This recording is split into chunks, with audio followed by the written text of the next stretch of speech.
Selamat pagi Ibu, perkenalkan nama saya Dr. Madelia yang berjaga di klinik pertama ini. Kalau boleh tahu dengan Ibu siapa? Oh, Ibu Rani ya.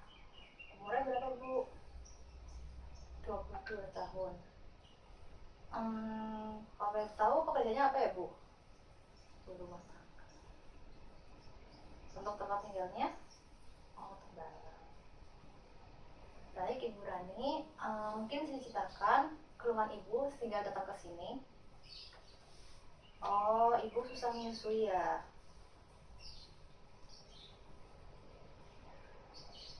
Sejak kapan Bu? Oh, sejak lahir. Oh, berarti 1 hari yang lalu ya Bu?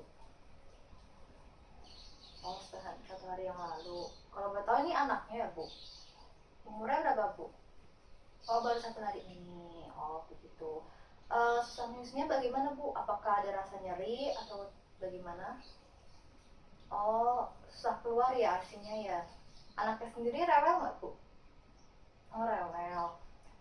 Kalau boleh tahu anaknya ada sakit gitu Bu, demam mungkin atau kekuningan di kulitnya? Oh, tidak ada. Normal ya Bu lahirnya. Hmm. Kalau boleh tahu Bu, selama ini Ibu menyusui dengan cara apa ya Bu? Oh, masih pakai susu formula ya Bu, tapi Ibu ingin menyusui secara langsung ya. Baik. Baik Ibu, kalau boleh tahu Ibu peserta BPJS?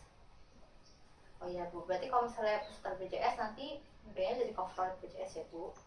Baik Ibu, berdasarkan keluhan yang Ibu sampaikan kepada saya, nanti saya akan melakukan pemeriksaan ya Bu untuk mengetahui apakah ada kelainan di payudara Ibu atau tidak. Nanti pemeriksaan di sini terdiri dari observasi Ibu. Nanti saya akan melihat dan memeriksa payudara Ibu. Nah, mungkin nanti dalam prosesnya akan sedikit tidak nyaman ya Bu, karena Ibu harus membuka pakaian atas Ibu untuk saya periksa. Sekiranya apakah Ibu bersedia? Kalau Ibu bersedia, saya akan cuci tangan terlebih dahulu, sementara Ibu bisa bersiap-siap ke meja pemeriksaan ya Bu. Jadi pertama yang kita lakukan adalah melakukan pemeriksaan payudara pasien. Di sini kita akan melihat apakah ada kemerahan, apakah ada lecet, apakah ada benjolan di payudara pasien, dan kita memastikan apakah ada mastitis di payudara pasien. Kemudian kita melihat untuk putingnya sendiri apakah datar ataupun terbenam. Lalu kita lihat juga untuk salurannya, apakah ada saluran yang tersumbat sehingga terjadi pembengkakan di payudara atau engorgement.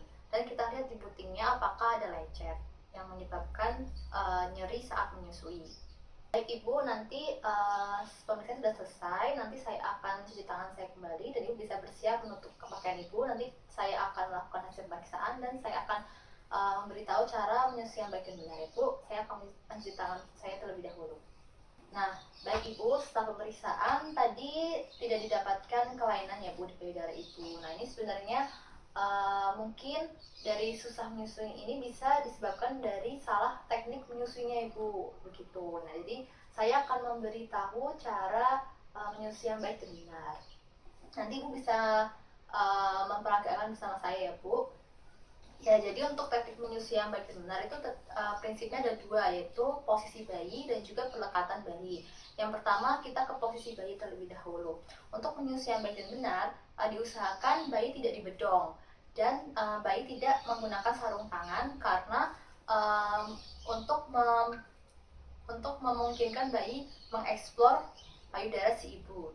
Lalu untuk posisi bayinya sendiri, usahakan tidak menggunakan bantalan dan kita pastikan bahwa kepala bayi atau mulut bayi menghadap ke payudara ibu dan perut bayi menempel dengan perut ibu, dan posisinya adalah kepala yang menempel dengan bagian tubuh ibu adalah kepala dan perut bayi.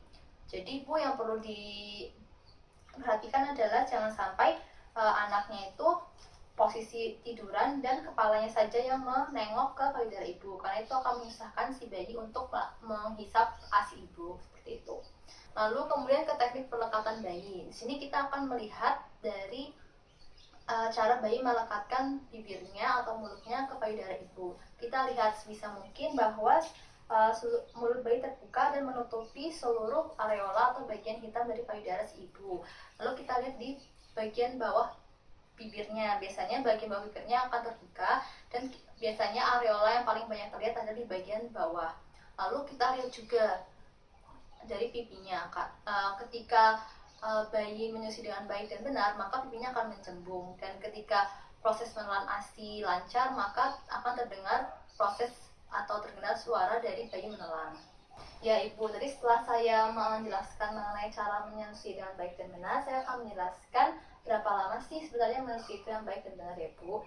Jadi menyusui yang baik dan benar biasanya adalah 2 jam sekali, dan setiap sesi menyusui itu kita harus menggunakan kedua payudara kita Ibu. Jadi yang pertama, Ibu bisa menyusui di payudara yang satunya selama kurang lebih 5 menit, lalu Ibu segera ganti ke payudara satunya selama kurang lebih 15 menit, karena dalam waktu itu nanti nutrisinya ASI yang akan diberikan kepada anaknya itu bisa tercukupi dengan baik. Lalu kita lihat Bu tanda kecukupan ASI. Jadi kalau misalnya memang ASInya sudah cukup, kita bisa pantau Bu yang pertama dari banyaknya atau seringnya berkemih dari si anaknya. Biasanya kalau misalnya ASInya cukup, anak akan berkemih itu sekitar 4-6 kali dalam sehari. Itu pada umur 5-7 hari. Lalu kita pantau biasanya berat badan bayi akan kembali ke berat badan waktu saat lahir 2 minggu setelah menyusui. Dan sebaiknya ibu bisa menyusui 8 kali atau lebih dari 8 kali selama sehari, seperti itu Bu. Ya, ibu nanti bisa mulai untuk menyusuinya ya Bu yang baik dan benar. Nanti dari sini ibu bisa pantau perkembangan anaknya, dan nanti bisa kembali ke saya 2-3 hari setelah dari hari ini. Begitu Bapak yang ingin ditanyakan. Terima kasih ya Bu, semoga anak tidak rewel lagi.